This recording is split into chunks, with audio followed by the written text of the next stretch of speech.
Rumor yang beredar bahwa Fincantieri akan menawarkan kapal perang terbaru untuk Indonesia, yakni kapal FCX-30 yang bertujuan mengisi kelas kapal yang kosong atau sudah usur di jajaran armada TNI Angkatan Laut. Saat ini, lini Light Frigate Indonesia hanya diperkuat dengan 2 unit kapal PKR Sigma yang jumlahnya masih terbatas. Sementara itu, di lini korvet, beberapa kapal kelas Parsim yang sudah berusia lebih dari 50 tahun masih digunakan meskipun era modernisasi telah tiba. Tawaran Fincantieri untuk menghadirkan kapal FCX-30 ke Indonesia dinilai sebagai solusi tepat guna menggantikan kapal-kapal yang sudah menua dan meningkatkan kekuatan maritim nasional.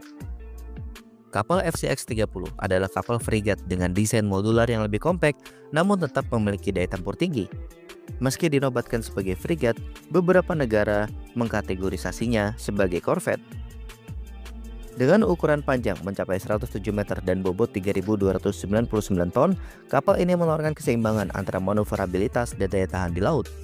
Dengan kecepatan maksimum 29 knot dan daya jelajahnya hingga 5.000 nautical mile, kapal ini sangat cocok untuk berbagai operasi mulai dari patroli hingga pertempuran laut yang lebih intens dalam jangka waktu yang panjang. Salah satu keunggulan utama dari FCX-30 adalah waktu pembangunannya yang lebih singkat dibandingkan kapal lain yang lebih berat. Dengan hanya membutuhkan waktu pembangunan sekitar 32 bulan untuk konstruksi, kapal ini bisa segera memperkuat armada Angkatan Laut Indonesia dalam waktu yang relatif singkat.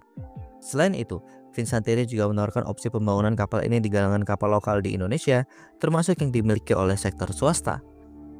Kapal FCX-30 hadir dalam 3 konfigurasi berbeda yang dapat disesuaikan dengan kebutuhan Indonesia. Konfigurasi pertama adalah Light yang lebih fokus pada patroli dan pengawalan. Konfigurasi kedua ada anti-submarine warfare yang dilengkapi dengan sonar canggih serta persenjataan torpedo untuk menghindari ancaman kapal selam. Sementara itu, konfigurasi ketiga adalah full kombatan yang menawarkan persenjataan lebih berat untuk pertempuran laut.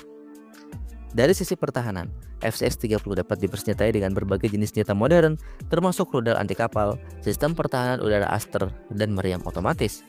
Sistem sensor dan radar yang digunakan juga cukup canggih, memungkinkan kapal ini mendeteksi dan menghadapi ancaman lebih awal.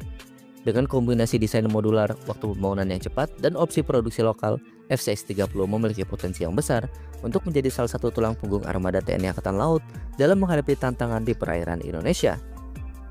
Jika Indonesia memutuskan untuk mengakuisisi kapal ini, tentu ini akan menjadi langkah yang strategis dalam memperkuat pertahanan maritim nasional.